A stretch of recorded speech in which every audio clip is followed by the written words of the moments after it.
Olá, paz e unidade. Nós estamos na sexta primazia. Uma caminhada muito fecunda foi feita até aqui. Estamos quase no último degrau. E hoje, após ouvirmos tantas coisas, olharmos tanto para a nossa vida, mas sobretudo para a história da salvação, aquele caminho que Deus fez com toda a humanidade, obviamente com cada um de nós, para nos salvar, tendo como ponto de partida o amor de Deus e como ponto de chegada o amor de Deus. A eternidade, a santidade, a perfeição da caridade é justamente estarmos com o esposo de nossas almas, estarmos com o Senhor, aquele que é o nosso Criador.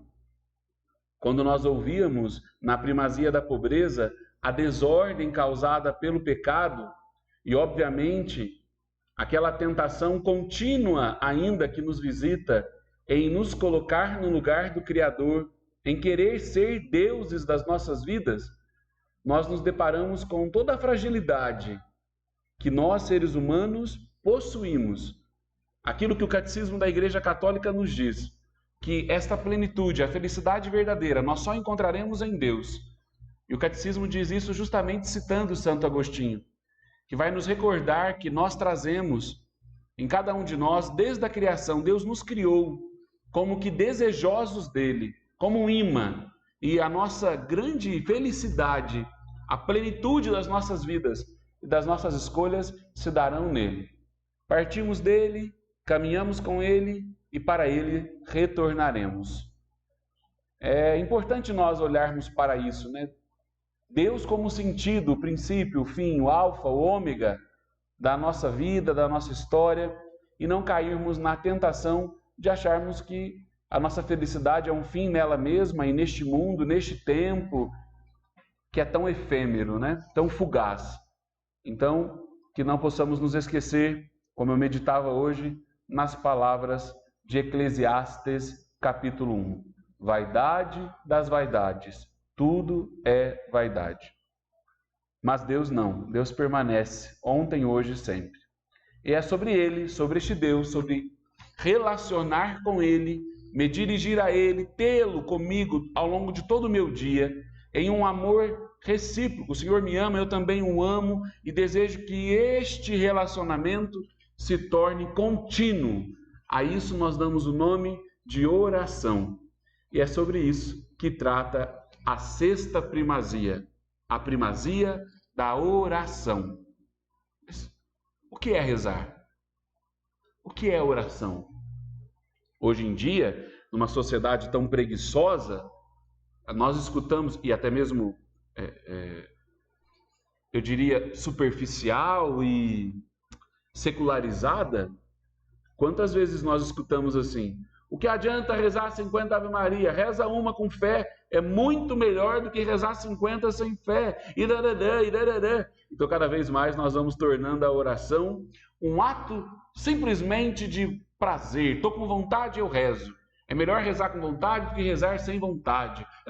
Imaginou se na sua casa, você que vive em família, ou nós que vivemos em casas comuns, como os irmãos da comunidade de vida, imaginou se nós só conversássemos com quem mora conosco quando tivéssemos vontade? Agora eu não estou com vontade de conversar com ninguém, é melhor conversar com vontade. Imaginou se você gosta de conviver com alguém que não responde, que não fala, que não se expressa? Como nós falamos que amamos a Deus se não falamos com Ele, se não nos expressamos, se não contamos do nosso dia, se não pedimos perdão das nossas falhas, se não agradecemos pelas coisas que Ele realiza? É uma profundidade muito grande esta conversa e justamente esta sexta primazia. Já que ela fala de oração, façamos uma oração, aquela que Jesus nos ensinou para começar a nossa conversa. Em nome do Pai, do Filho e do Espírito Santo. Amém. Pai nosso, no céu, santificado seja o vosso nome. Venha a nós o vosso reino. Seja feita a vossa vontade, assim na terra como no céu. O pão nosso de cada dia nos dai hoje. Perdoai-nos as nossas ofensas, assim como nós perdoamos a quem nos tem ofendido. e não nos deixeis cair em tentação, mas livrai-nos do mal. Amém. Espírito Santo, descei sobre nós, nossos santos baluartes, rogai por nós. Vamos fazer aqui uma retrospectiva importante. A primeira primazia é a primazia da vocação. Nela nós temos o sacrifício. Somos chamados a algo. Esse chamado é um carisma que é vivido na comunidade. Segunda primazia, a vida comunitária. Eu vivo nesta comunidade e por isso eu sou parte viva dela. E assim, eu subo a montanha, eu partilho o pão e a palavra e eu vivo a fraternidade com os meus irmãos. Retiro anual, cenáculo comunitário e a fraternura. Em comunidade, nós almejamos nos consagrar, dar a nossa vida, gastar-nos inteiramente como consagrados. Terceira primazia, consagrados que portam uma alegria, a alegria da eleição, de sermos escolhidos, eleitos. É justamente a terceira primazia. Estas três primeiras primazias são agora iluminadas pela quarta primazia e que eu chamei de tronco, da grande copa da árvore. A quarta primazia é justamente a obediência. Nesta comunidade, nesta consagração, neste chamado, eu me coloco a serviço e faço isso escutando.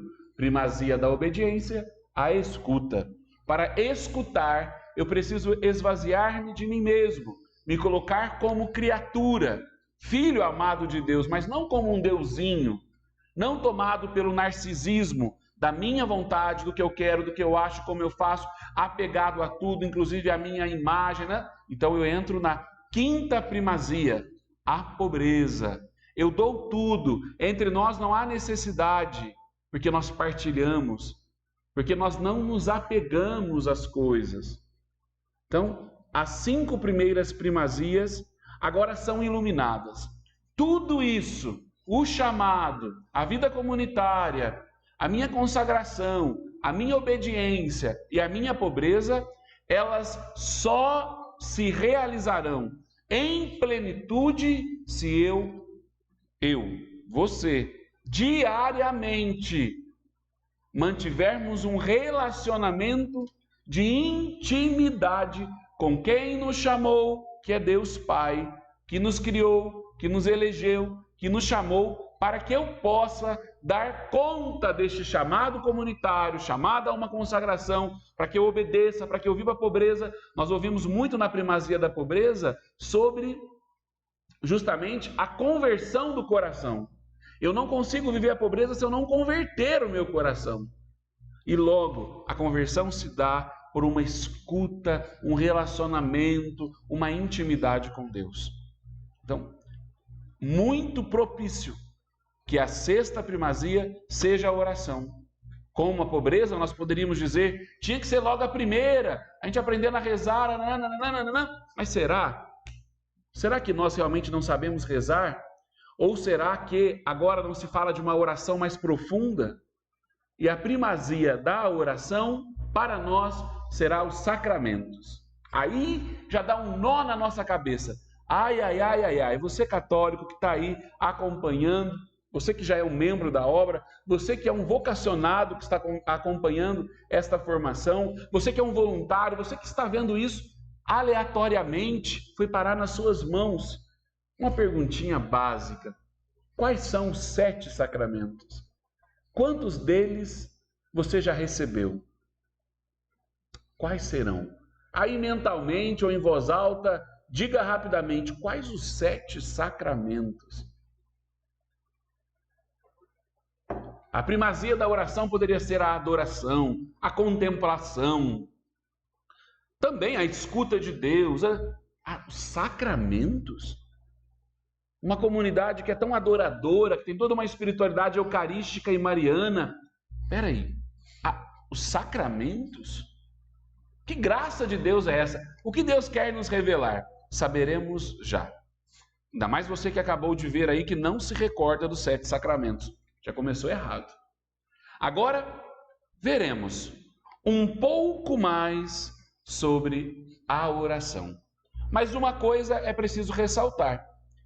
A sexta primazia está colocada justamente aqui, porque sem a pobreza de coração, sem um coração humilde, como de uma criança, vai nos lembrar Jesus? Como que nós vamos herdar o reino dos céus? Ou antecipá-lo, vivendo aqui uma comunhão com Deus, com os santos? Então, por isso que a pobreza, ela antecede a primazia da oração.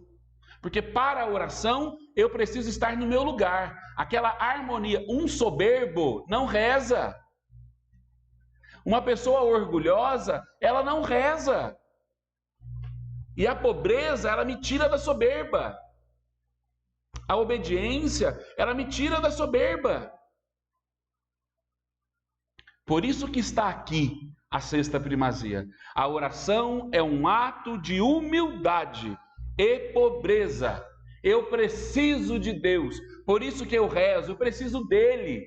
Não há fidelidade sem vida de oração. Não há. Não há fidelidade sem vida de oração. Antes de entrar até nessa questão da oração, eu penso que nós precisamos ouvir de São Francisco, nosso baluarte, no livro São Francisco de Assis, Escritos, que são escritos de Francisco, rascunhos de Francisco, e documentos e cartas, um livro muito bom. Nós precisamos ouvir o que ele diz.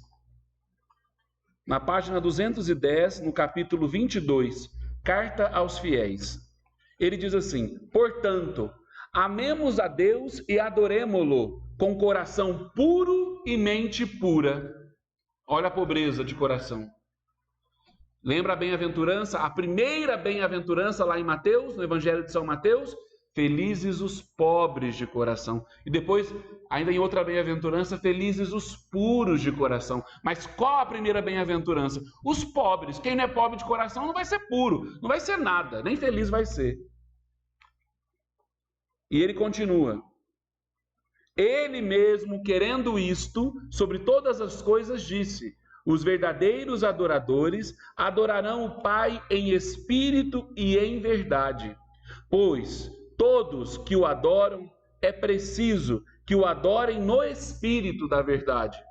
E digamo-lhe as laudes e as orações dia e noite, dizendo: Pai nosso que estás nos céus, porque nos importa rezar sempre e não desfalecer.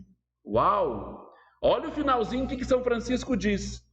E digamos-lhes as laudes e as orações, dia e noite. São Francisco dizendo para nós rezarmos as laudes e as outras orações, dia e noite.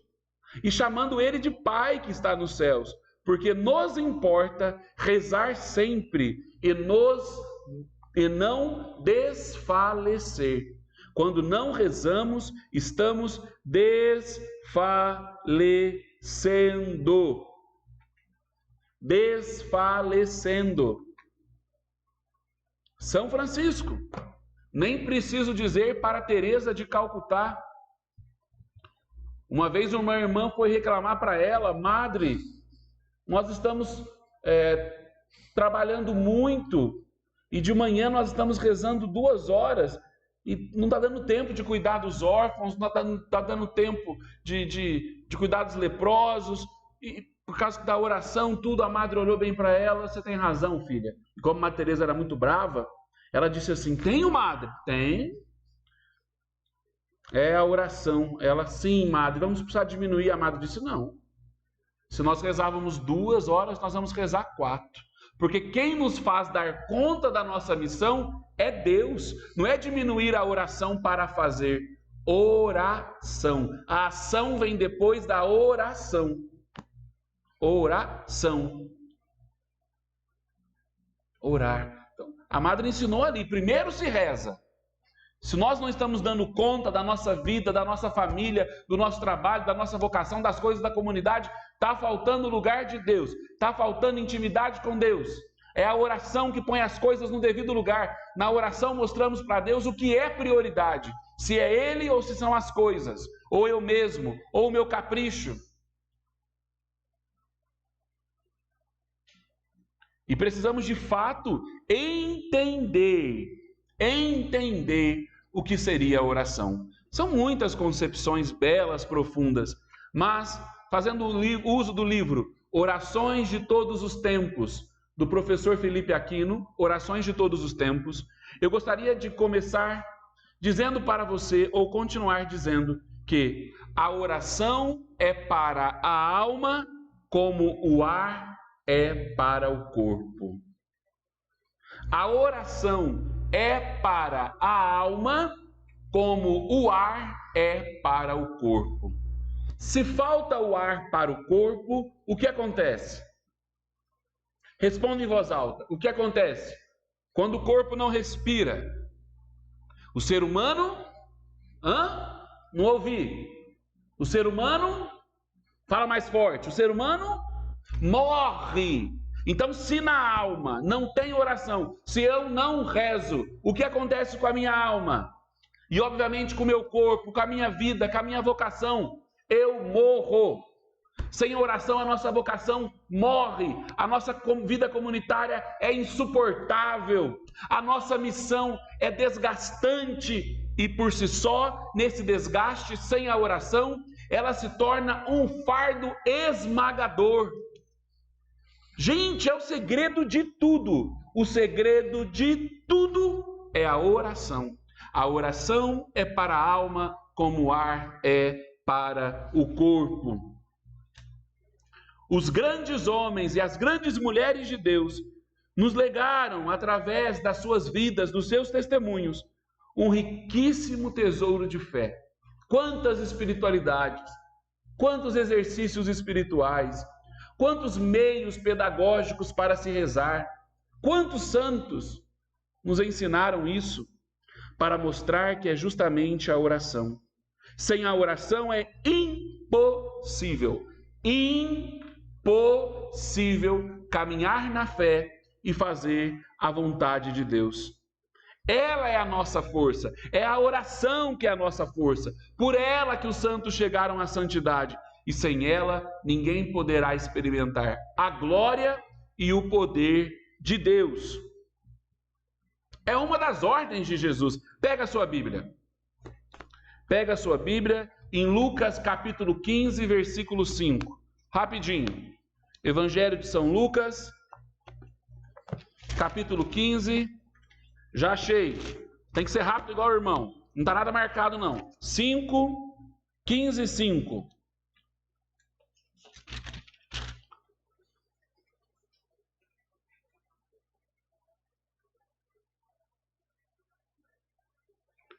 Evangelho de São Lucas, capítulo 15, versículo 5.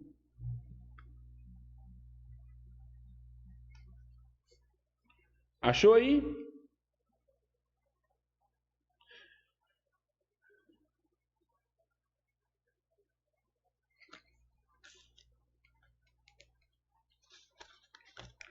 Achou? Agora, o que nós temos aí nas nossas mãos? Primeiro, Lucas 15, a ovelha perdida. Depois, a moeda perdida. Agora, a minha Bíblia vira a página, a sua talvez não. Por último, o filho pródigo. Não foi isso que você achou aí?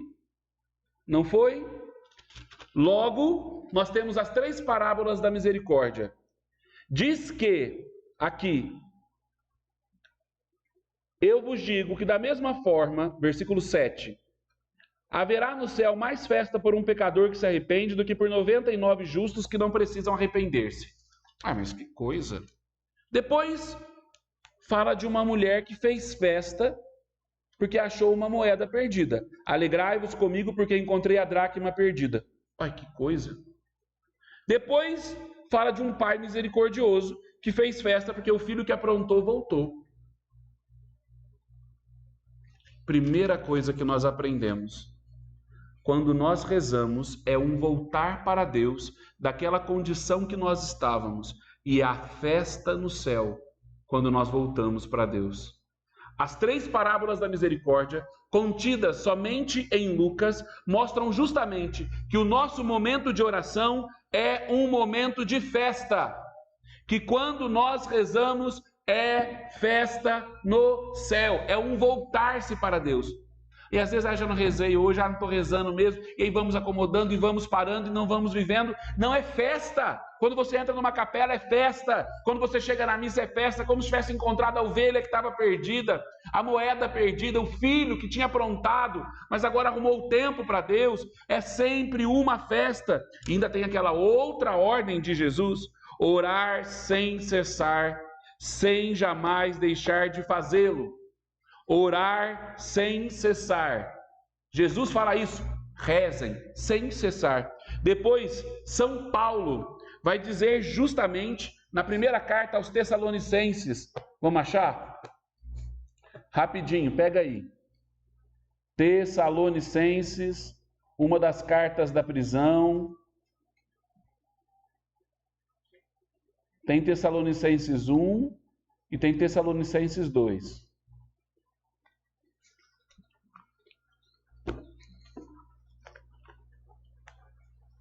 Acha aí, lá no Novo Testamento, 1 Tessalonicenses, capítulo 5, já achei também, capítulo 5, versículo 17. Olha o que Paulo diz: orai sem cessar. Vamos ler inteiro, desculpa. Pega aí o versículo 15, vamos ler um pedacinho maior. Versículo 15, capítulo 5, 1 Tessalonicenses. Comunidade Tessalônica, versículo 15. Cuidado, que ninguém pague o mal com o mal. Procurai sempre o bem entre vós e para todos. Ficai sempre alegres. Orai sem cessar. Dai graças por tudo. É isso que Deus quer de vós como cristãos.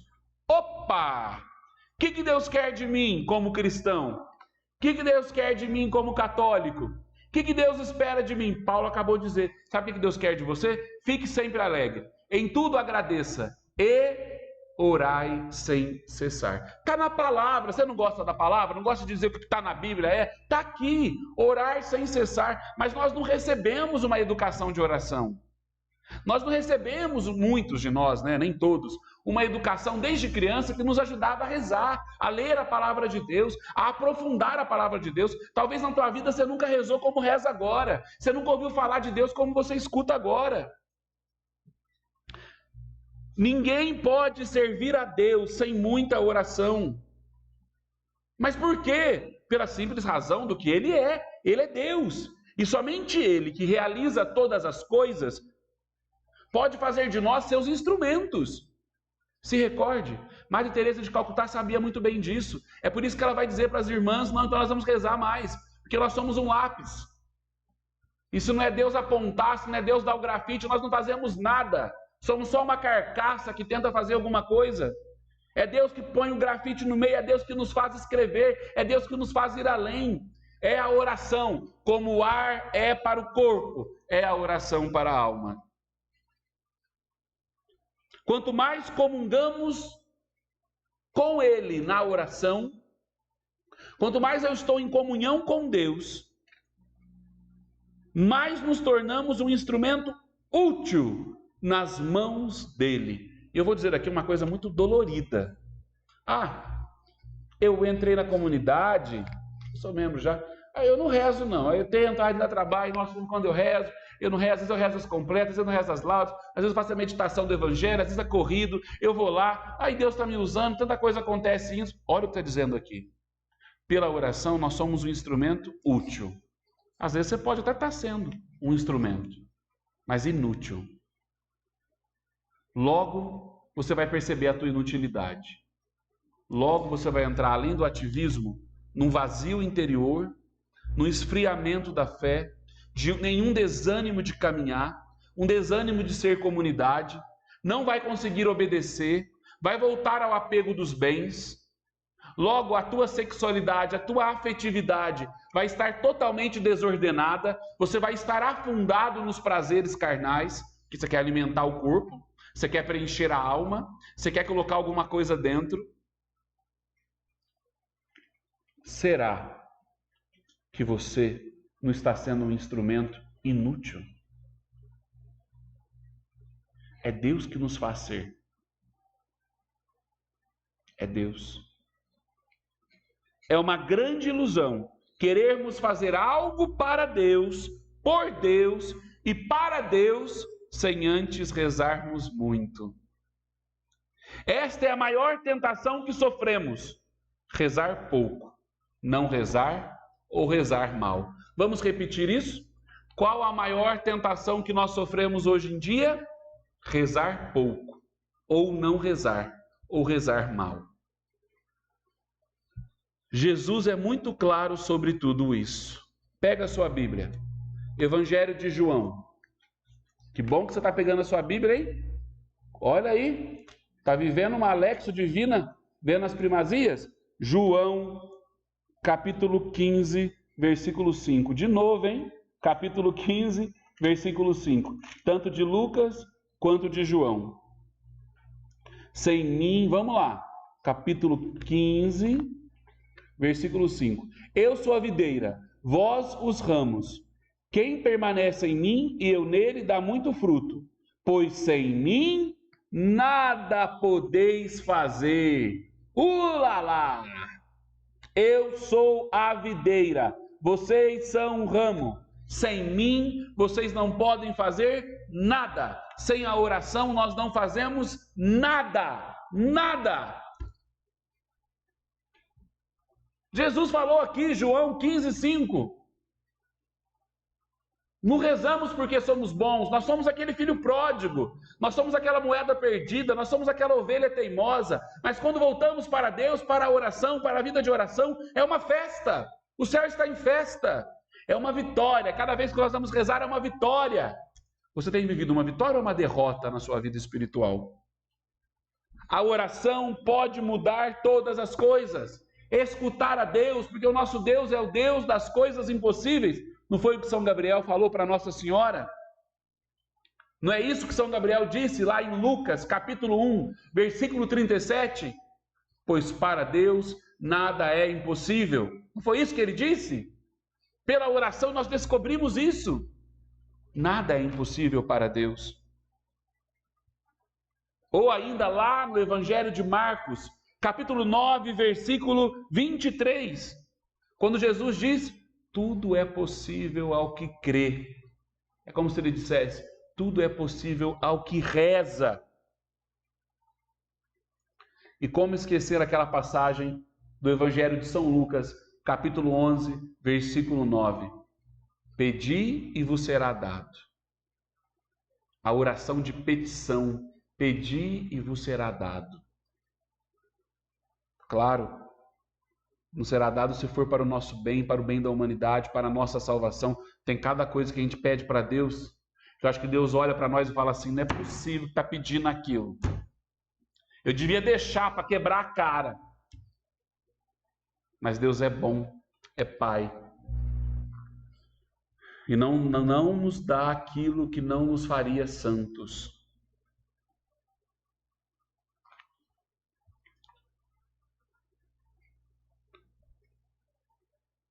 São Paulo recomenda com insistência, também em Efésios.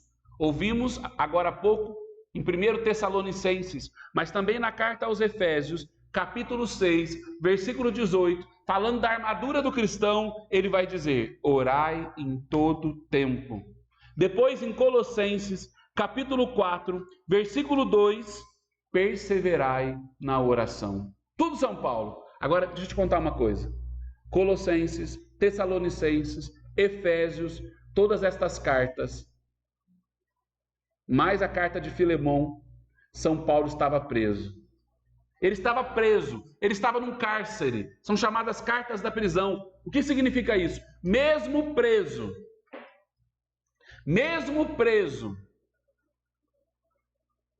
ele ensina rezar, orar sem cessar, pedir.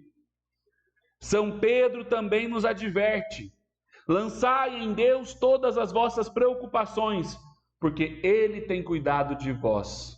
Anote aí, 1 Pedro 5, 7.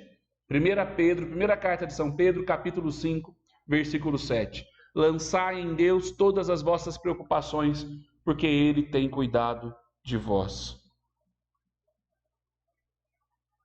É Ele que cuida. E como que eu lanço? Como que eu lanço em Deus as minhas preocupações? Na oração. Não é postando no Facebook, não é postando nos status. É na oração que eu coloco as minhas preocupações. Não é futricando, né? É em Deus. É nele que eu deposito. Há muitas formas de oração. Eu citei uma aqui, que é a de petição, a oração de louvor, a oração contemplativa, mas todas elas encontram êxito quando são feitas com o coração. Com o coração. Um grande pregador da Catedral de Notre-Dame, em Paris, dizia: meus queridos amigos, depois da experiência de 30 anos, era um padre, 30 anos de padre, eu sinto o dever de testemunhar algo a vocês. Todas as deficiências, todos os defeitos, as limitações, as fraquezas, todas as misérias, todas as falhas, todas as quedas da gente, os passos mais horríveis que nós damos fora do caminho de Deus, tudo isso só tem uma fonte: a falta de constância na oração. Todas as burradas que você já fez na sua vida até hoje, todas as burradas, as escolhas erradas que você fez e que pode vir a fazer, diz aqui este pregador, Padre de Vagnier, acho que é assim o nome dele, francês, todas foi por causa da falta de oração. Sem a oração você não vai muito longe. Como você quer viver vida de consagrado, de comunidade, se você não gosta de rezar? Rezem na calma e na tempestade. Rezem à noite como ao longo do dia. Rezem indo e voltando. Rezem embora se sintam cansados e distraídos. Que coisa linda! Rezem na calma e na tempestade. Rezem à noite ou ao longo do dia. Rezem indo e voltando. Rezem embora se sintam cansados e distraídos. Rezar, orar sem cessar. Pedi e vos será dado. A oração ao longo da história da igreja, ela foi também sendo discernida e alimentada por diversas espiritualidades dos movimentos da vida religiosa. A oração do coro, né, da vida monástica, dos salmos, a oração dos missionários, a liturgia das horas, ou como era chamado, o breviário. Cada tempo, cada místico, cada doutor da igreja, o magistério da igreja, o papa, os bispos, sempre alimentando o coração do povo. Mas eu queria contar para vocês sobre uma grande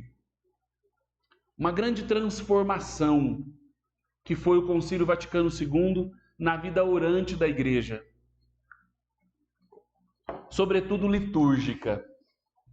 Como vocês sabem, o Concílio Vaticano II aconteceu na década de 60, foi convocado por um papa chamado de Papa Bom, que é o Papa João XXIII, um papa italiano. Só que ele morreu, ele não conseguiu terminar o concílio, foram vários anos, né? Uma mudança estrutural na igreja muito grande, muito áspera, muito profunda, né? E ele morreu. Então ele foi sucedido por outro papa, também italiano, o papa que vai escolher o nome de Paulo VI. Olha o nome, Paulo. Na 7ª primazia nós vamos falar um pouco dele, mas agora já vale a pena recordar, né? Paulo, o chamado apóstolo das gentes, do povo. Como que esse Paulo andou, escreveu, pregou, fundou comunidade, ensinou as pessoas a rezarem. E agora vem um Papa chamado Paulo VI. E dentre as mudanças propostas pelo Concílio Vaticano II, uma foi a reforma da liturgia, uma das primeiras grandes mudanças. E nessa reforma da liturgia, houve a grande mudança da língua que era utilizada nas celebrações, que era o latim, para a língua própria de cada realidade, de cada país da igreja, onde a igreja estava presente, né? Então aqui nós começamos a rezar em português, não mais em latim. E isso foi um choque muito grande. Você imagina que era um choque milenar, uma mudança brusca? E o Papa Paulo VI, ele vai falar sobre isso. Existe um livro chamado Oração Hoje. Está velhinho já o meu. Oração Hoje. Paulo VI.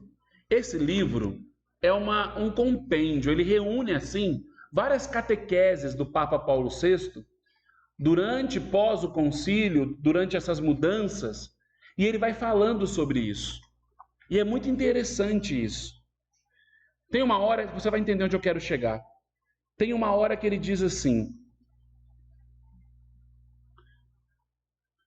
o Concílio Vaticano, na sua renovação da liturgia, num sentido belíssimo e muito fecundo, estabeleceu que os cristãos devem compreender o que diz o sacerdote e participar no rito.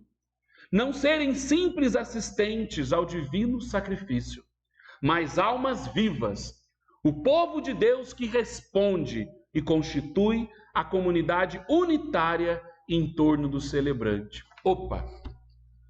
Papa Paulo VI disse assim: o povo que está na missa, eles têm que responder, eles têm que saber o que o sacerdote está falando. Eles não estão sendo, olha o que ele diz, meros assistentes, mas eles são almas vivas. Depois ele ainda diz: o povo de Deus, em cada uma das pessoas que o compõem, como em sua coletividade, é convidado a tomar consciência, a ser mais operante, a se fazer mais vizinho dos focos onde a verdade essencial do cristianismo é expressa, particularmente na oração em torno do altar. Com que finalidade? Primeiro, para o colóquio com Deus, para falar com Deus, para responder a Ele. E é possível ainda aos homens de nosso tempo falar, direi, invertido, em sentido vertical, diretamente com o céu? O Papa faz uma pergunta. É possível os homens do nosso tempo falar diretamente com o céu? E ele mesmo responde dizendo sim 2 vezes. Sim, sim. A oração que a igreja nos põe nos lábios nos imerge, principalmente em seu rito mais augusto, a missa, no grande colóquio entre o céu e a terra. E cada um de vós, rapazes, meninos, senhoras, homens do trabalho, vós, ó povo, que pareceis ter os lábios cerrados por um mutismo que dura séculos e que devem finalmente interromper-se, vós sois convidados a entreabrir estes lábios, abrir a vossa alma e pronunciar a sublime invocação com o sacerdote, com Cristo presente. Pai nosso que estais nos céus. Uau!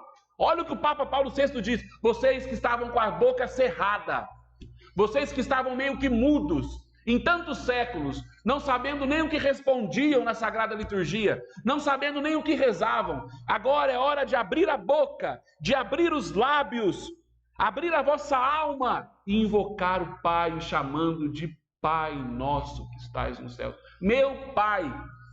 Gente, para Paulo VI,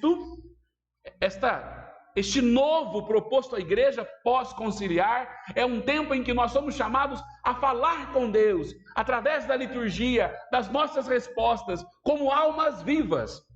Eu estou dizendo isso porque você já sabe, nós somos frutos do Concílio Vaticano II. Está saindo até as páginas do livro do irmão. Nós somos frutos do Concílio Vaticano II, dessa corrente de graça do Espírito Santo.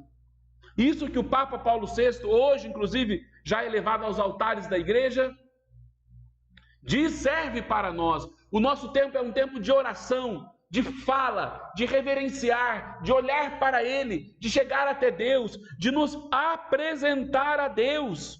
E ele diz mais, eu acho lindo, sabe como o Papa Paulo VI vai chamar a igreja? A igreja é uma sociedade de homens que rezam. Toma nota disso, anota isso, eu já anotei na minha agendinha, já anotei. A igreja é uma sociedade de homens que rezam. Não dá para ser igreja se eu não gosto de rezar. Muito menos comunidade Deus proverá. Olha o que ele diz, o Papa. Seu escopo primário, sua estrutura primária da igreja é ensinar a orar. Se queremos saber o que faz a igreja, devemos observar que ela é uma escola de oração. Gente, eu vou entrar na comunidade porque eu quero ajudar os pobres.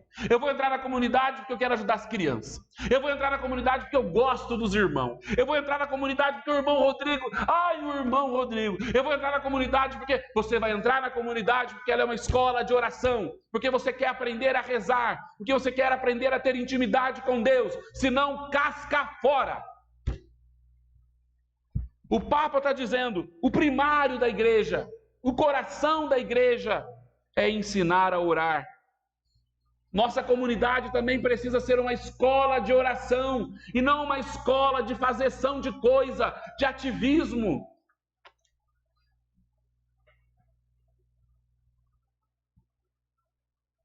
Uma escola de oração.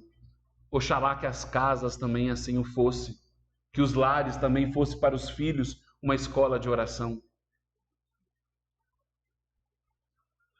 Recorda o Papa aos fiéis a obrigação da oração, ensina como e por que se deve rezar, faz da prece o grande meio da salvação e ao mesmo tempo o proclama o fim sumo e próximo da verdadeira religião.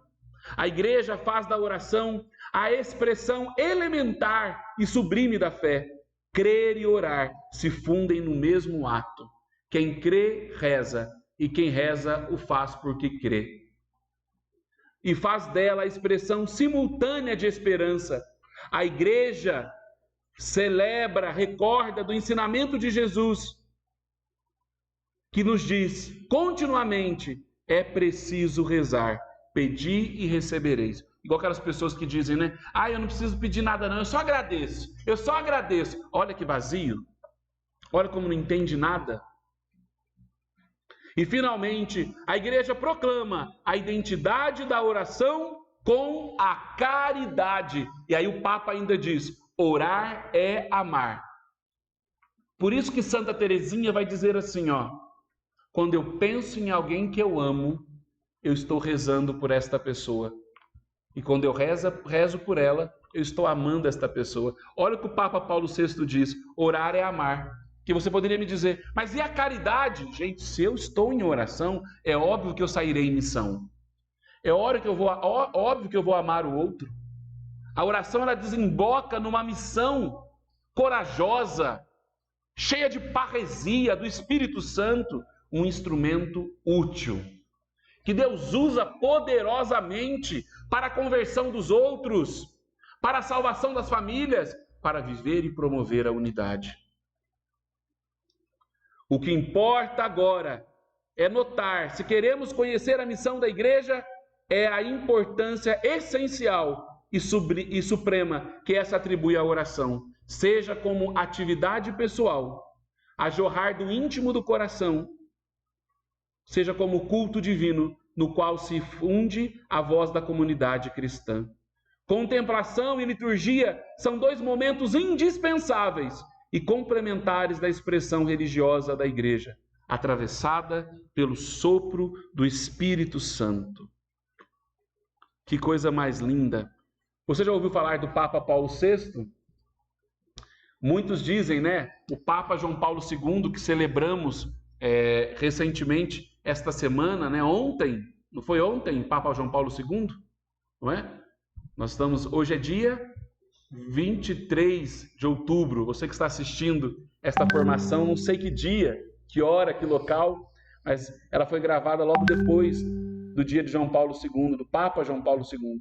E é atribuído a ele o nome, o carinho de Papa Peregrino, peregrino do amor. Mas fique sabendo você que o primeiro Papa a ser chamado de peregrino foi o Papa Paulo VI. Foi o primeiro Papa a andar de avião. Foi o primeiro Papa a sair, sobretudo, dos domínios do Vaticano, de Roma, desde 1800 e pouco.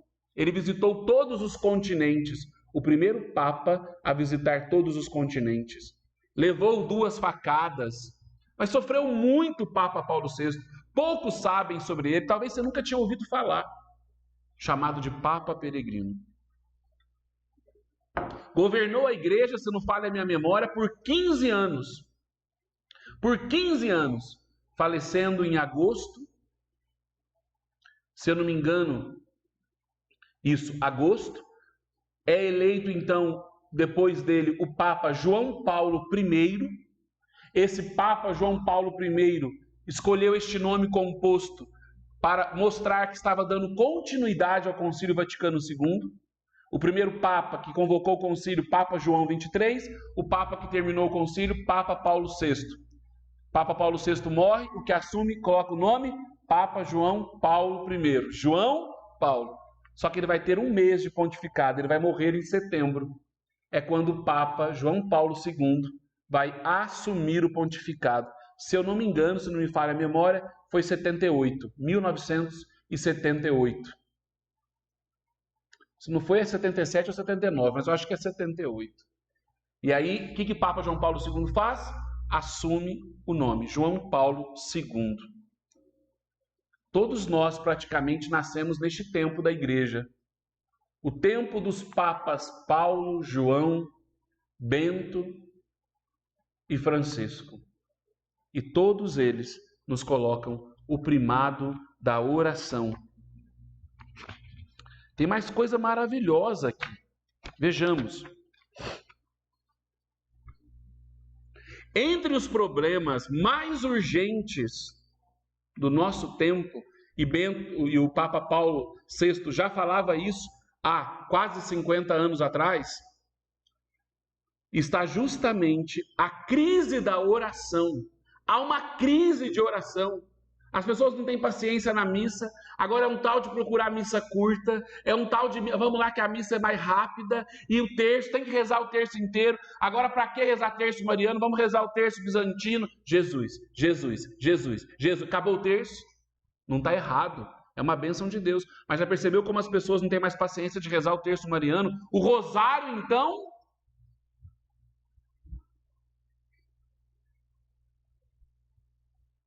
Ah, mas eu rezo todo dia. Que você reza? Na hora que eu levanto, eu faço o nome do Pai. E? Que? Pai, tem pessoa que nem vai na igreja e faz o nome do Pai. Isso não é relacionamento. Às vezes é até superstição. Passa em frente ao cemitério, faz o nome do Pai 3 vezes e manda beijo. O dia que o beijo voltar, você vai ver só. Pode continuar fazendo. Eu só estou dizendo que a fé, a oração, o relacionamento com Deus, ele ultrapassa isso. Mas é um processo. Você tem que começar a crescer na oração. Você tem que começar a crescer. Não fica achando que você vai chegar, já vai rezar. É crescer, é um crescer. Como um relacionamento. Como uma amizade. Ela vai criando laços. Ela vai estreitando laços. O Papa Paulo VI vai dizer, Tudo parece, hoje em dia, para esta geração, uma crise de oração. E levando em conta a situação externa existencial dos cristãos de hoje, parece que tudo nos tira, tudo nos afasta da oração, do recolhimento e da recuperação espiritual. Parece que a gente não consegue rezar mais, fica inquieto, fica agitado. A oração tradicional não possui mais atração para o homem moderno, que até mesmo não sabe mais se crê em alguma coisa ou em alguém. A crise da oração está tão grande que nem se sabe mais se as pessoas acreditam em alguma coisa ou em alguém. Não há nada de mais profundo do que consagrarmos tudo a Deus. se nos habituamos a elevar-nos até junto dele, a falarmos com ele com grande preocupação. E qual seria a melhor oração? Aquela que há amor. Orar é elevar-se ao Senhor por meio de tudo, a qualquer momento. Orar é louvar e agradecer a Deus, mas também ouvir o Espírito que fala dentro de nós. E aí, para terminar a primeira parte dessa nossa reflexão, escute. Isso aqui que eu estou dizendo para vocês foi dito no dia 22 de junho de 1970. 1970. Diz assim: a liturgia da palavra e a oração sacramental comunitária, integradas neste clima de interioridade pessoal, tornam-se o encontro desejado, denso de frutos e de alegria profunda. Opa! Peraí. A liturgia da palavra e a oração sacramental comunitária tornam este encontro desejado, denso de frutos e de uma alegria profunda. Peraí. Liturgia da palavra e oração sacramental. Liturgia da palavra, já sabemos, né? A palavra de Deus, enfim. Mas liturgia sacramental. O que é liturgia sacramental? O que é? Sacramental, que vem de sacramento. O que é sacramento? Essa pergunta é importante. O que é sacramento? Primeiro, é a primazia da oração. Já entendemos que a oração é para a alma como o ar é para o corpo. Já entendemos que a partir do Concílio Vaticano II houve uma reforma litúrgica. E foi um tema caríssimo para o Papa Paulo VI, também chamado de Papa Peregrino, a oração. A oração do povo, como uma alma viva, e não como alguém que assiste à oração da igreja, que assiste à liturgia. Eu assisto à missa. Missa não se assiste, missa se participa, mesmo online. A ação é assistir, não é? Para quem está lá em casa tal. Mas o coração participa, o corpo participa, a minha postura, eu participo. Assistir, você assiste filme, um bom teatro, uma boa apresentação musical. A missa se participa. Quantas vezes nós vamos num encontro, em alguma coisa, e a gente fica assistindo os outros rezando? E Paulo VI vai denunciar isso diante de uma crise existencial e de uma crise de oração, como eu acabei de relatar para vocês. E ele vai chamar a igreja é uma sociedade de homens que rezam. Nunca podemos esquecer isso. A igreja é a escola da oração. Mas o que é sacramento? O que é sacramento? O que é sacramento? Vamos procurar aqui. O que é sacramento? Vamos usar agora o livro Os Sacramentos Trocados em Miúdo. Padre José Ribolla. Sacramentos trocados em miúdo. Ai. O que diz? O que é sacramento? Primeiro, aposto que você já procurou uma resposta teológica. Tá certo. Uma resposta doutrinal. Tá certo. Mas permita-me te dar uma concepção muito fantástica. Repita comigo. Sacramentos são encontros marcados. Você esperava por essa? Sacramentos são encontros marcados. Como assim, irmão? Vamos lá, pedagogicamente. Deus nos criou para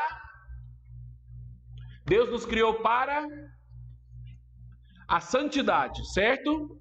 E a santidade, na verdade, é o quê? A felicidade. Por isso que uma coisa rima com a outra. Felicidade rima com santidade, porque ela nos dá a felicidade verdadeira. Então Deus nos criou para a felicidade.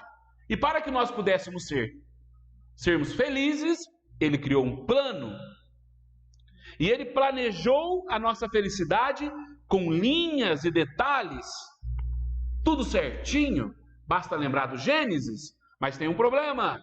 O pecado entrou no mundo, falamos disso em outras primazias. O pecado entrou no mundo, sobretudo na primazia da pobreza. Tirou a ordem, tirou a harmonia. Entortou todas as linhas da felicidade. Ficou tudo torto a nossa vida, a nossa concepção de felicidade. E aí, justamente, Deus Pai, misericordioso, mandou o seu Filho para salvar-nos.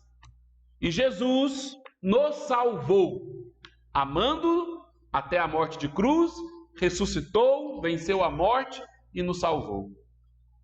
Aí ele volta ao Pai. E agora nós aguardamos a segunda vinda de Cristo. Estamos todos ansiosos por esta parousia, esta vinda, esse olhar escatológico para o nosso fim bendito. E até a vinda dele, com grande preocupação, Jesus, conhecendo a nossa fragilidade, já que ele nos deu a vida, preocupado como nós iríamos viver aqui, ele encontrou um jeito. Na sua sabedoria, no seu amor, ele bolou um jeito de ficar conosco, pertinho de nós, marcando a nossa vida, se encontrando conosco. Porque quem ama quer se encontrar, quem ama quer estar junto. Então ele fez de uma maneira que nós poderíamos ter alguns encontros com ele durante a nossa vida, mas não encontros a esmo, aleatórios, mas encontros nos momentos mais importantes, mais decisivos da nossa história. E justamente, já que ele não podia se encontrar conosco, não é? Através do seu corpo mortal, visível, da sua altura, ele encontrou um jeito, um meio para estar conosco, desde o nosso nascimento até a nossa morte. Você se recorda daquela passagem bíblica, não vai dar tempo de nós pegarmos agora, que Jesus diz assim, eis que eu estou convosco até o fim dos tempos. E aí, às vezes, na tua vida, nas horas de crise, você fala, mas cadê Deus? Aonde está Deus? Aonde Deus foi parar? Eu preciso te dizer. Ele está conosco desde a hora que nós nascemos até a hora que nós morremos. E o meio que ele encontrou para isso, para estes encontros, é o que nós chamamos de sacramento. Só ele mesmo, Jesus Cristo, Deus e homem, poderia ser tão original ao inventar estes encontros. E por mais que pudéssemos pedir por seu amor, certamente nunca teríamos pensado nisso. Estes encontros que Cristo suscitou, nós chamamos de sacramentos. Sacramentos. Que coisa mais linda! A palavra sacramento, do latim sacramentum. Sacramentum significa mistério. Na verdade, no latim seria sacramentum, do grego seria mysterium. Mas não seria um mistério no sentido de adivinhação. Eu vou dar um jeito de descobrir este mistério, de investigar este mistério. Não. Mas no sentido de um amor tão grande, tão imenso, tão além de nós que somos finitos, que não podemos atingir totalmente. Sacramento, mistério, sinal, não é porque nós não podemos, porque Deus esconde, porque tem alguma coisa, não. Porque é tão grande, é tão maravilhoso, é tanto amor de Jesus por nós, através desses encontros marcados, que ultrapassa até a nossa finitude. Etimologicamente, é um termo composto de duas palavras, sacramento. A palavra sacra, que quer dizer sagrado, e a palavra mentum, que pode ter uma reflexão aí do verbo memorare, que significa lembrar. Assim seria mais ou menos isso. Lembrar de algo sagrado, recordar de algo sagrado, ou lembrar do misterioso amor de Deus. Sacramentum, do latim. Sacra, sagrado. Lembra? Canto sacro, ordem sacra, sagrado, sacra, sagrado. E mentum, memorare, memória. Fazer memória de algo sagrado. Recordar de algo divino. Você não fica apaixonado vendo tudo isso? Eu babo, eu fico mais católico, eu amo mais a minha igreja. E eu vejo como que eu sou burro, que eu não sabia de tudo isso. Como que eu vivia? Como que eu falo que eu sou católico se eu não sei de tudo isso? Como que eu fui lá receber um sacramento de batismo, de matrimônio, se eu nem sei o que significa? Mas o que é um sacramento? Primeiro, é sempre um encontro marcado com Cristo. Que jeito? Através de um sinal. Cristo, invisível após a sua ascensão, 40 dias depois da ressurreição, nós celebramos na igreja, né? No tempo pascal, a ascensão de Cristo. Ele sobe ao céu. Invisível devido à sua ascensão, torna agora-se visível. Não como figura humana, mas através de um sinal. Através de sinais, sacramentos, Deus fala. Deus se comunica e comunica a sua graça, a vida divina. Cristo torna-se presente entre nós. Em cada batismo é Cristo vivo. Em cada ordenação é Cristo vivo. Em cada confissão é Cristo vivo. E conferiu estes sinais, a realização deles, à sua igreja. Deu a ela o poder de tornar a ele, Cristo, presente com sua graça na vida das pessoas. Daí nós temos, a definição ou a descrição de sacramento. É sinal sensível e eficaz da graça de Jesus Cristo entregue à sua igreja. Para que o sacramento seja um sinal, é necessário 3 coisas. Normalmente nós falamos de 2, que é a fórmula e a matéria, como no batismo, A fórmula, eu te batizo em nome do Pai, do Filho, e a matéria, a água. Eu preciso destas 2 realidades para que o sinal aconteça. Mas muitos teólogos vão dizer também de uma terceira, que é o gesto, Então nós temos aí tudo aquilo que concorre para tornar o sacramento visível e sensível e perceptível. A palavra, o gesto e a matéria. Ou uma coisa, uma criatura. A água, o óleo, o vinho, o pão. Gente, que aula de eclesiologia, de igreja, de sacramento, de doutrina.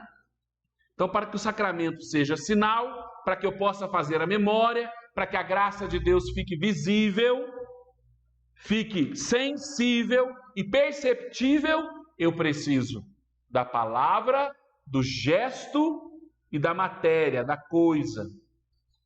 Lindo demais. Lindo demais. Você já reparou como nós falamos muito dos sinais e pelos sinais? É próprio do homem falar dos sinais. Olha o alfabeto. São sinais. Aliás, o homem só pode exprimir-se corporalmente através dos sinais. Sinais, sinais. O espírito, as ideias se expressam, se transmitem por manifestações corporais. Olha lá, voz, palavra, gestos, como eu disse, letras. Como que nós temos aí a lei de trânsito? Como que nós vemos as placas, os sinais? Sinais de trânsito. Sempre sinais. Deus também fala conosco através de sinais. Jesus está conosco através de sinais. Deus fala, Deus mostra, Ele se torna sensível, visível, palpável através dos sinais. E Cristo quis ser um sinal por excelência. Quando Ele tomou a nossa carne, quando Ele, através do mistério da encarnação, se torna homem. Tornou-se, pois, um sacramento. Jesus esteve entre nós, falou, tocou, um sinal visível. E ao retornar para o Pai, Ele permanece nos sacramentos. É um sinal que traz presença, logo faz encontro. Eu vou na missa, eu me encontro com Jesus. É um sacramento, é um encontro marcado. Um Deus que se torna sinal, gesto, presença, para encontrar em cada um de nós resposta a esse gesto. Aí eu me recordo do Papa Paulo VI dizendo, Sejamos nas celebrações alma viva. Cante, reze, responda. Mas fica com aquele negócio na boca. Tem gente que tem uma macaúva na boca, um coquinho grande na boca. Amém. Amém. Graças a Deus. Ai, meu Deus. Não tem vida na oração. Como que você encontra com alguém, você não responde, você não fala oi? Se é um encontro, se o sacramento é um encontro, como que isso acontece? Meus queridos, e quantos sacramentos são? Essa definição que vai acontecer no Concílio de Trento. Pouco tempo, gente. 500 anos só que definiu. Mas os sacramentos sempre existiram. Mas a igreja vai defini-los no Concílio de Trento. Quantos são? 10? 9? 3? 2? 7. Repita comigo, quantos são? 7 sacramentos. Em sentido genérico e simbólico, toda criatura, como criação de Deus, ela é um sinal, não é? No jeito simbólico, ela é um sacramento. Sentido simbólico, toda criatura. Eu sou um sinal de Deus. Eu sou um sinal do amor dele. Poderíamos ser chamados, pois a função do sinal é sempre indicar algo superior, uma realidade superior. Os sinais não produzem por si só, a realidade em si, mas a transcendente, a graça de Deus. Os sacramentos da igreja, por si só, costumam-se dizer que são 7, porque os sacramentos salvam. E aí você se recorda quais são? Vamos lá. O batismo, a crisma, a reconciliação ou confissão, o matrimônio, a ordem, a Eucaristia e a unção dos enfermos, que antigamente era chamada de extrema unção. Recordou? Só lembrar da tua história, batismo, Eucaristia, crisma, ordem, matrimônio. Só recordar, vai recordando da sua vida. Os humoristas, algumas pessoas brincam e falam de um 8º sacramento, mas isso é brincadeira, não tem nada a ver de doutrina da igreja não, que seria o sacramento da ignorância religiosa, porque eles falam que muitas pessoas vão ser salvas pela ignorância, e fazem até uma brincadeira lá com o burrinho, com a vaquinha da gruta de Belém, mas é só uma brincadeirinha, já que pela ignorância serão salvos porque Deus é misericordioso. Entretanto, a rigor bíblico teológico, só há um sacramento, que é Cristo. E a igreja, que é o Cristo continuado na história, torna-se o sacramento universal de salvação. A igreja me salva. Pela vida de igreja eu sou salvo. Diríamos assim que os 7 sacramentos tornam-se 7 expressões pedagógicas, já que Cristo é o sacramento por excelência. A igreja é o Cristo continuado na história. Então agora este Cristo continuado na história encontrou 7 caminhos, 7 expressões pedagógicas para que Cristo pudesse se apresentar 7 vezes a nós na nossa história. Então na tua vida, Cristo aparece 7 vezes. Aí você poderia me perguntar, mas quem inventou esse negócio de sacramento? Quem instituiu isso? O próprio Cristo. Diríamos quase que ele tinha que fazer isso. Pois veja, quando Deus resolveu salvar o homem, quis realizar essa redenção de um modo visível. Quis que os homens pudessem ver isso. Por isso permitiu que Jesus se encarnasse, tornou visível, para visivelmente morrer na cruz. Ora, se Jesus quis a igreja como uma continuação dele mesmo, para perpetuar a redenção através dos séculos, esta redenção continuada também tem que ser visível. Ora, a igreja deveria realizar esta continuação da redenção através dos sinais que tornassem o Cristo e a própria igreja visíveis. Enquanto alguns sacramentos Jesus até indicou, Jesus até falou que jeito que era para ser, basta você ver o sacramento do batismo. É Jesus que disse, batizai em nome do Pai, do Filho, ou a Eucaristia, fazei isto, deste jeito, em memória de mim. A igreja depois foi organizando tudo isso. Cada sacramento tem a sua história. Mas a igreja foi discernindo, foi organizando, foi dando cada vez mais vida, sentido, de acordo com os tempos, de acordo com o discernimento do magistério. Até mesmo definir que seriam 7 os sacramentos. Para caminhar para o término da nossa conversa, eu diria a vocês que uma das coisas mais profundas dentro desta primazia, e eu perguntava, mas por que sacramentos? É porque 7 vezes na nossa vida nós encontraremos o Senhor em 7 momentos primordiais da nossa história. 7 realidades principais. Aguenta as pontas aí e escuta. Analisando a nossa caminhada de vida, desde o nascimento até a morte, topamos, damos de cara com 7 realidades, 7 acontecimentos ou situações que nos acompanham. E cada uma destas 7 ocasiões, o nosso amigo Jesus, o nosso Senhor, o nosso irmão, o nosso Pai, marcou o encontro conosco. 7 vezes na nossa vida, para caminhar conosco, ajudando-nos na nossa história da salvação. Na trajetória humana, o primeiro acontecimento, após a concepção no seio da nossa mãe, é o quê? Guarda comigo, o nascimento. Notamos depois o crescimento. Aí nós nos tornamos adultos. Outra realidade que notamos em nós é a nossa limitação. Somos limitados, a terceira, na saúde, no saber. A gente não sabe tudo, a gente não aguenta tudo. Precisamos sempre do outro. Como adulto, o homem e a mulher se sentem chamados a amar um ao outro, a viver juntos, a continuar a obra da criação.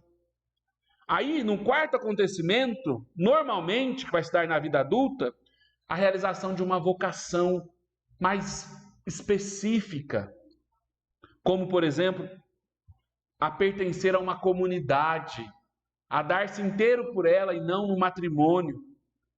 Talvez a sexta realidade, talvez não, nós precisamos nos alimentar de um pão que gera vida eterna. E o 7º acontecimento e a 7ª realidade é a doença, a fragilidade, a morte, nos preparar para ela. Que coisa! 7 momentos importantes da nossa vida.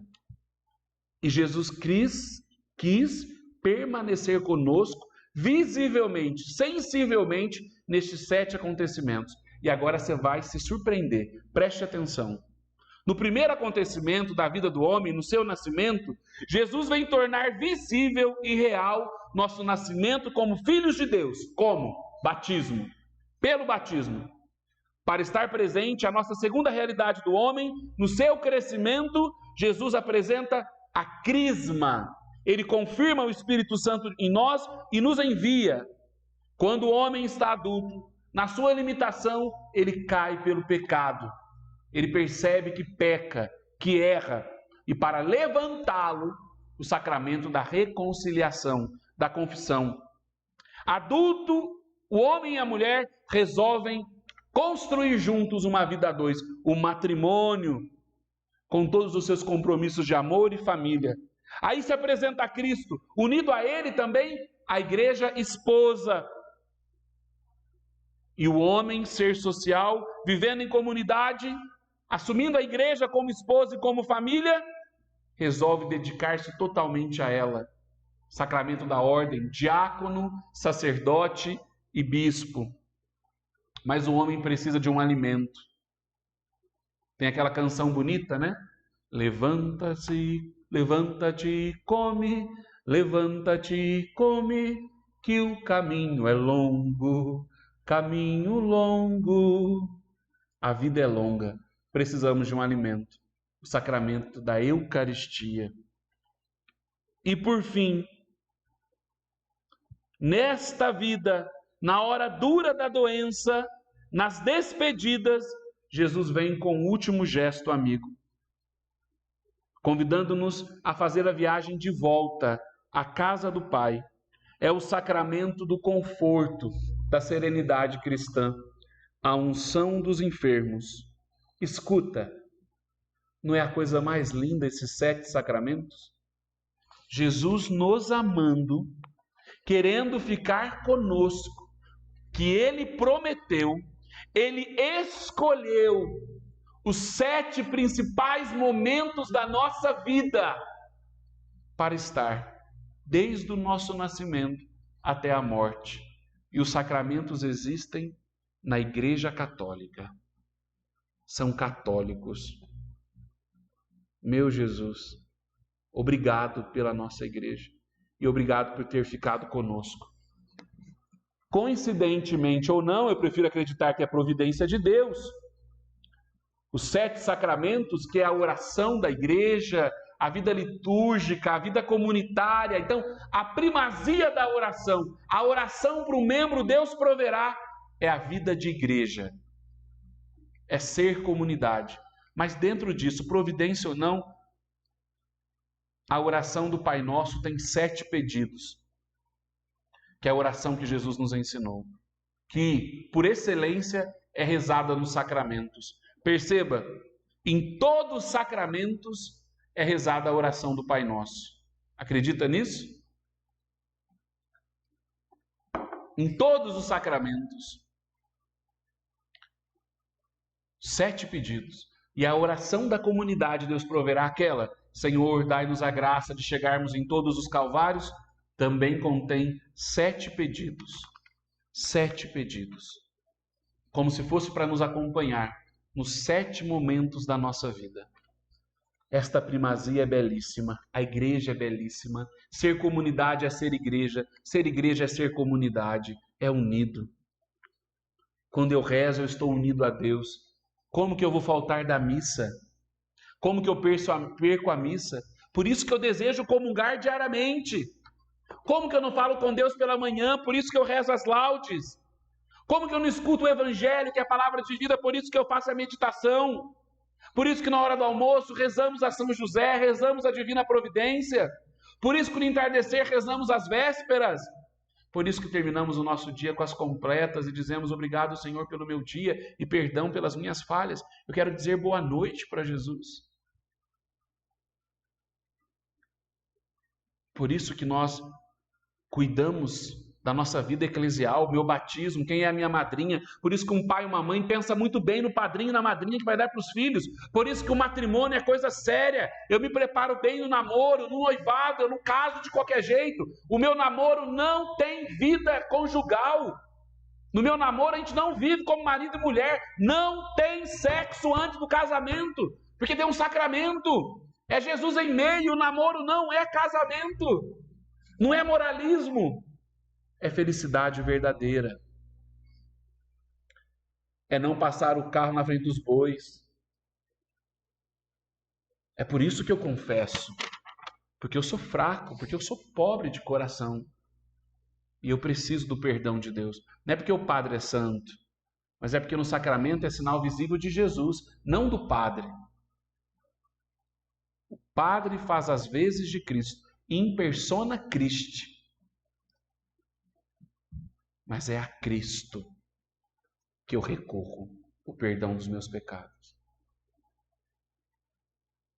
Que coisa mais linda. E termino com o coração tão cheio de amor, recordando de uma coisa que está nesse outro livro. Vocês se recordam do tripé da comunidade Deus Proverá? Qual o tripé nosso carismático? Adoração, unidade e missão. Seria possível nos 3 eu viver vida de oração? Ou eu só rezo quando eu estou na capela? Porque nós temos que fazer da nossa vida a oração. Lembra quando eu comecei a dizer sobre aquele padre lá da Catedral Notre Dame? Ele dizia, reza indo, reza voltando. Lembra disso? Agora eu digo para você. Na vida consagrada, há 3 momentos distintos da oração. Não exclusivos, mas distintos da oração. O primeiro é a oração do consagrado. O relacionamento entre eu e o tu. Eu e Deus. Primeiro tripé, a adoração. Eu e Deus. Eu tenho que ter vida de oração pessoal. Eu tenho que fazer lexo divina. Eu tenho que ficar um tempo sozinho na capela. Eu tenho que rezar sozinho. Eu tenho que fazer meditação. Eu tenho que ter contemplação. Eu tenho que fazer. É eu e tu. Primeira oração. Depois nós temos a segunda. O segundo momento. Eu, tu e nós. Qual que é o segundo tripé? Unidade. Os meus irmãos. Rezar com os meus irmãos. Mas eu não gosto desse meu irmão de comunidade. Mas o governo geral nos mandou só em 2 para a casa de missão. E não me entra. Eu, tu e nós. Eu, Deus e o meu irmão. Eu não rezo com ele porque eu gosto dele. Eu rezo porque ele é meu irmão e Jesus já disse: onde 2 ou mais estiverem reunidos no meu nome, eu estou no meio dele. E o terceiro momento da oração, qual que é o nosso terceiro tripé? A missão. É possível a missão ser uma oração? Sim. O terceiro momento em que experimentamos Deus é o relacionamento. Eu, tu, nós e o para. E o para eles. Esta oração é a oração que acompanha a nossa missão na igreja e no mundo. Olha agora o tripé carismático da obra Deus Proverá. Adoração, unidade e missão. Na adoração, eu rezo, eu e Deus. Na unidade, eu, Deus e o meu irmão de comunidade. E na missão, eu, Deus e nós para ser presença providente em todos os calvários da humanidade. Sabendo que, na primazia do sacramento, sem Jesus nós não podemos fazer nada. Sem a igreja, a comunidade Deus Proverá não existe. Sem a igreja, a comunidade Deus Proverá não tem vida de oração. Daqui nasce a urgência de rezarmos, para que o Senhor também envie vocações ao carisma sacerdotais, porque a nossa vida de oração está intimamente ligada à liturgia, e dentre elas, a Eucaristia, a Santa Missa, ao zelo litúrgico, o zelo do canto, de preparar a missa. As nossas capelas devem ser belíssimas. Os nossos altares, o altar da adoração, nunca de qualquer jeito, nunca de qualquer maneira, sempre o melhor, sempre o melhor. A oração é para a alma como o ar é para o corpo. Se você não quer viver um suicídio da sua vocação e da sua vida cristã, comece a rezar hoje mesmo. Deus nos abençoe.